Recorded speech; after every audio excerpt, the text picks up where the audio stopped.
¡Puf! Este mes por los pelos. He prometido un vídeo cada mes.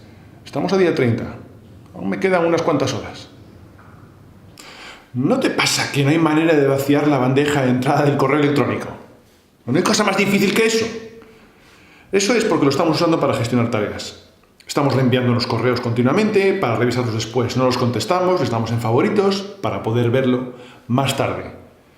Estamos usándolo para gestionar las tareas. Otra manera que usamos para gestionar las tareas es llenar de posits la pantalla de nuestro ordenador.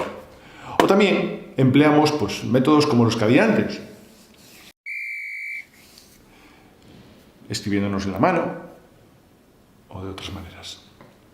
En este vídeo me gustaría mostraros un método que empecé a usar para la gestión de los proyectos y que poco a poco se ha ido convirtiendo en mi gestor de tareas personal, porque todos son proyectos. En el colegio hacen proyectos, en las guarderías hacen proyectos. Así que, ¿por qué no? Vamos a ver cómo se hace.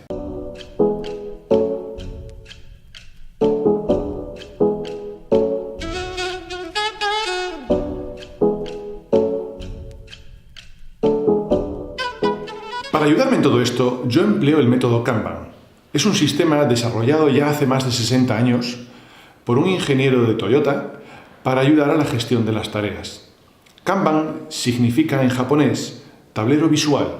Es una herramienta muy poderosa visualmente y se emplea para organizar las colas de los trabajos. El nombre viene de que se empleaban tableros físicos o pizarras para indicar el flujo de las tareas. El método Kanban básicamente es un sistema de planificación del trabajo y existen hoy en día un montón de herramientas para ayudarnos a aplicarlo. Los principales beneficios de este sistema es que es muy visual, muy fácil de usar y nos permite colaborar con muchísima facilidad, con lo cual es muy fácil ponerse a trabajar rápidamente. Existen muchas aplicaciones que emplean el sistema Kanban. Linkit, Asana. Si sois usuarios de las Office 365, Microsoft también tiene una herramienta para ello. Y si sois usuarios de G Suite, hay una herramienta también apropiada para que podáis integraros con la herramienta de Google. Yo voy a hablaros de Trello, que es la que más me gusta y que llevo usando más tiempo. De todos modos, os dejo un enlace abajo en la descripción para que podáis acceder a todas ellas y probarlas. Para que nos hagamos una idea de cómo funciona Trello, voy a crear un par de tableros. Uno para la gestión de mis libros y otro para la gestión de las tareas en mi departamento de marketing. Muy sencillos los dos.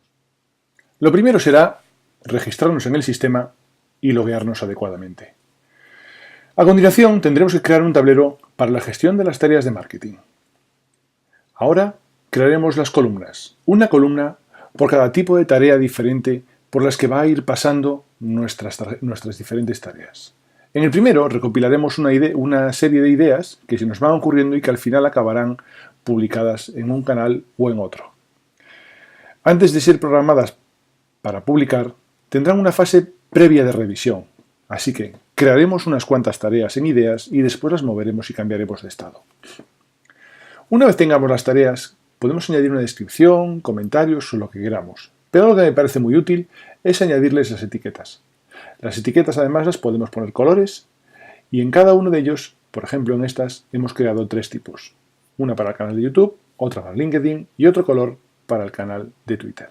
Así que asignamos cada una de las tareas una etiqueta que nos indica qué canal va a ser el resultante de la publicación y una vez asignadas las pasaremos a la fase de revisión en el cual podremos incluso asignarlas a unos perfiles determinados. Vemos como en este caso la asigno a una persona.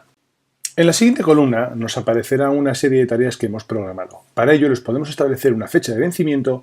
De esa manera sabremos cuándo tienen que ser publicadas esas tareas. Bueno, además de todo lo dicho, Trello es gratuito.